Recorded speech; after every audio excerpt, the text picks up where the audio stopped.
Assalamualaikum warahmatullahi wabarakatuh. Saya Nurma Assalamualaikum. Dewi adalah ketua dari pelaksana PKM bersama dengan tim saya, Ibu Sri Suryati.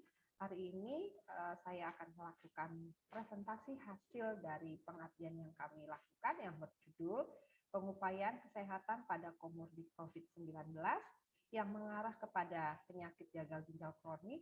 Dalam hal ini kekhususannya itu pada hipertensi dan diabetes mellitus pada warga RW 08 Kelurahan Kampung Tengah Kecamatan Kramat Jati. Adapun hal-hal yang melatar belakangi kami mengambil tema tersebut adalah karena kondisi saat ini yang sedang dilanda wabah dengan munculnya corona sejak tahun Desember 2019 dengan warga yang banyak menjadi korban. Meskipun di Indonesia sendiri masuknya pada tahun 2020 yaitu pada bulan Februari. Namun penyakit corona ini menyebar sangat cepat dari orang per orang dan banyak menimbulkan kematian. Hal ini disebabkan karena infeksi virus corona itu menyebabkan infeksi multiple, terutama pada sistem pernapasan. Hal ini sejalan dengan yang dikemukakan oleh Wang pada tahun 2020 yang menyebutkan bahwa komorbid ini merupakan hal yang memperberat pada COVID-19. 72% kematian dinyatakan karena adanya komorbid pada pasien tersebut. Komorbid sendiri merupakan suatu kondisi di mana telah adanya suatu penyakit tertentu sebelum orang tersebut terkena COVID.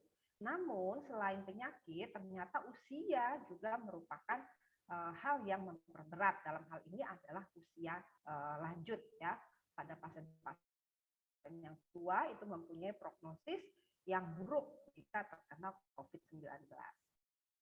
Berdasarkan data di beberapa rumah sakit, komorbid yang dialami oleh pasien-pasien dengan COVID-19 yang mengarah kepada perburukan diantaranya adalah pasien dengan hipertensi, pasien dengan diabetes mellitus, pasien dengan penyakit jantung, gangguan pernafasan, penyakit gagal ginjal kronis, serta gangguan-gangguan endokrin dan adanya masalah pada hati.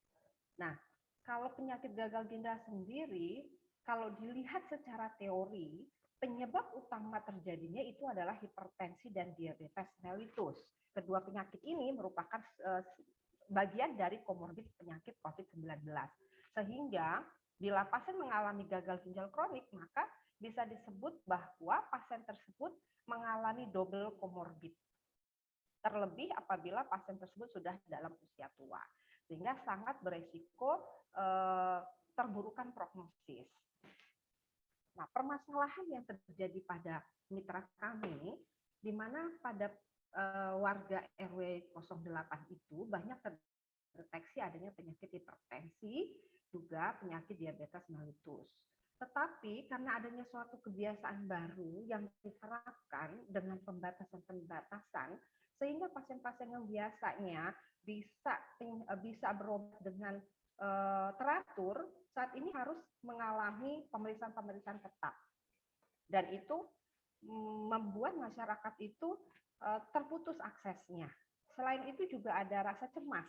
Ya, kalaupun dibuka sarana kesehatan, cuma ada kecemasan pada masyarakat tersebut takut tertularnya COVID-19. Nah, sehingga banyak warga yang kesehatannya tidak terkontrol. Nah, ini yang akan beresiko terjadi gagal ginjal kronik. Sehingga kami memandang bahwa perlu adanya deteksi atau suatu pemeriksaan untuk mencegah agar tidak terjadi gagal ginjal kronik itu, yaitu dengan pemeriksaan deteksi kesehatan dan penyuluhan. Nah, solusi yang kami tawarkan itu adalah dengan pemeriksaan langsung, karena ada keterbatasan kunjungan-kunjungan, sehingga pada saat pelaksanaan kami melakukannya dengan follow up langsung ke masyarakat door to door. Di sana kami melakukan pengecekan tekanan darah, pengecekan glukosa darah, kemudian dilanjut dengan penyuluhan kesehatan yang berisinya adalah tentang pencegahan gagal ginjal kronik, mencakup di dalamnya itu adalah hipertensi dan diabetes mellitus. Metode yang kami lakukan pertama tentunya penjajak lokasi. Setelah lokasi ditemukan, kami pengurusan izin dengan RT RW, kemudian mengikutsertakan kader dan mengambil data-data yang tersedia dari kader-kader karena adanya keterbatasan akses untuk mengambil data-data sehingga data dari kader dan dari RW yang kami ambil. Kemudian pemetaan lokasi, setelah itu dilanjutkan dengan pengumpulan alat-alat dan bahan. Selanjutnya baru pelaksanaan H-1 kami lakukan swab antigen pada tim yang akan melakukan pengabdian. Kemudian mulai melakukan kunjungan rumah dan ini dilakukan selama 2 hari. Kemudian pada saat kunjungan rumah itu yang dilakukan adalah pengecekan kesehatan dan pemberian pendidikan kesehatan. Hasil yang ditemukan yaitu dari data 40 orang yang kami lakukan di tanggal 31 Juli sampai dengan 1 Agustus, didapatkan hasilnya adalah sebagai berikut. Di mana yang ikut serta ada laki-laki 20 orang dan perempuan 20 orang, jadi 50-50.